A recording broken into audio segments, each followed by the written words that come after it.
উপস্থিত সুধীবৃন্দ, প্রায় ১.৫ বছরের বেশি সময় ধরে বাংলাদেশ সহ সারা বিশ্বে করোনার মহামারীর প্রকোপ চলছে।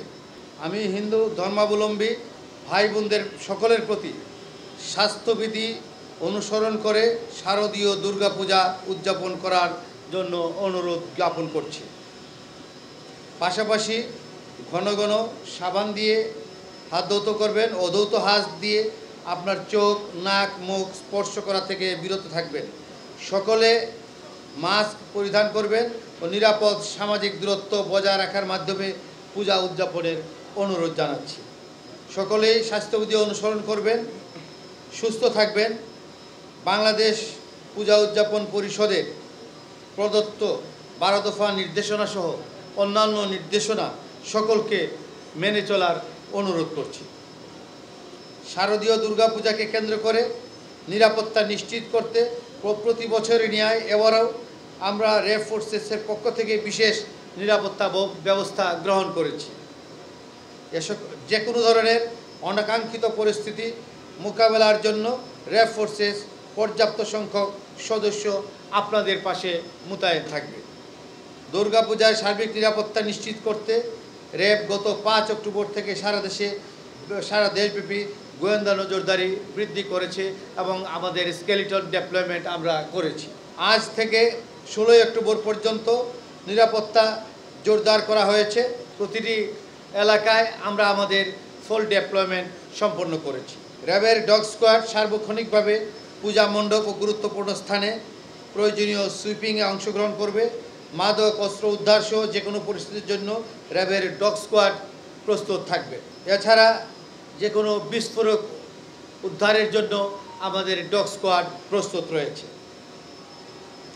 পূজা মণ্ডপ সহ বিভিন্ন স্থানে সুইপিং পরিচালনার পাশাপাশি র্যাবের বম ডিসপোজাল ইউনিট যে কোনো উদ্ভূত পরিস্থিতির জন্য প্রস্তুত থাকবে।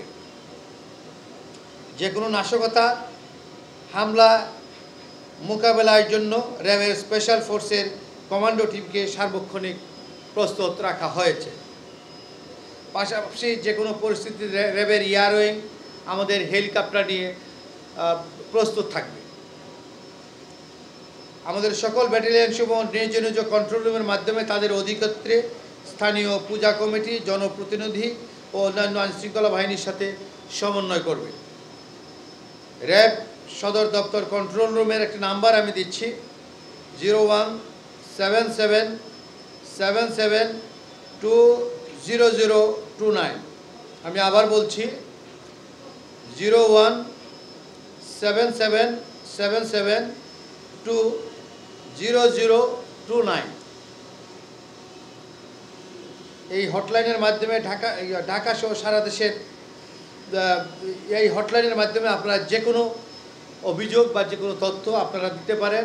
এছাড়াও আমাদের প্রতিটি ব্যাটালিয়ানে তাদের কন্ট্রোল রুমে আপনাদের তথ্য দিতে পারেন।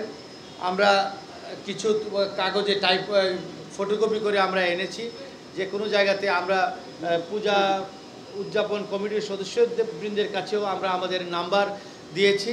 আমরা সাংবাদিকবৃন্দের কাছেও বেশি নাই, তবে যে একটুকু আছে আমরা সম্মানিত সাংবাদিক ভাইদেরকেও আমরা সরবরাহ করতে পারবো, যাতে করে তারা পত্রিকায় প্রকাশ করে অন্যান্য ব্যাটালিয়ানও আমাদের সংশ্লিষ্ট পূজা কমিটির সাথে যোগাযোগ করেছে, তাদেরকেও তাদের নিজ নিজ নাম্বার সরবরাহ করেছেন।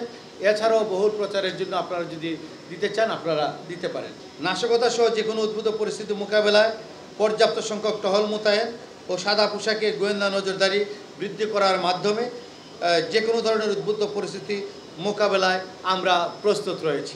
সকল মেট্রোপলিটন শহর, গুরুত্বপূর্ণ জেলা শহরসমূহে যে কোনো পরিস্থিতি মোকাবেলায় সার্বক্ষণিক প্রয়োজনীয় সংখ্যক ফোর্স, রিজার্ভ ফোর্স আমাদের প্রস্তুত থাকবে। গোয়েন্দা তথ্য, সাইবার মনিটরিং সহ অন্যান্য তথ্য বিশ্লেষণপূর্বক দুর্গাপূজাকে কেন্দ্র করে কোনো ধরনের জঙ্গি হামলার তথ্য আমরা এখনও পাইনি। তবু আমরা আত্মতুষ্টিতে ভুগছি না। গোয়েন্দা নজরদারি ও সাইবার জগতে মনিটরিংয়ের মাধ্যমে জঙ্গিদের যে কোনো ধরনের নাশকতার পরিকল্পনা নস্যাৎ করে দিতে প্রস্তুত রয়েছে আমাদের সাইবার টিম।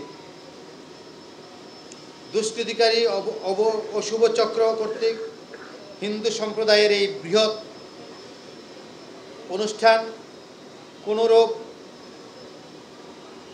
যাতে দুর্ঘটনা সংঘটিত না হয় সেজন্য র্যাবের সকল সদস্য সবগুলো ব্যাটালিয়ান আমরা প্রস্তুত রয়েছি এবং তাদেরকে সতর্ক অবস্থায় রাখা হয়েছে।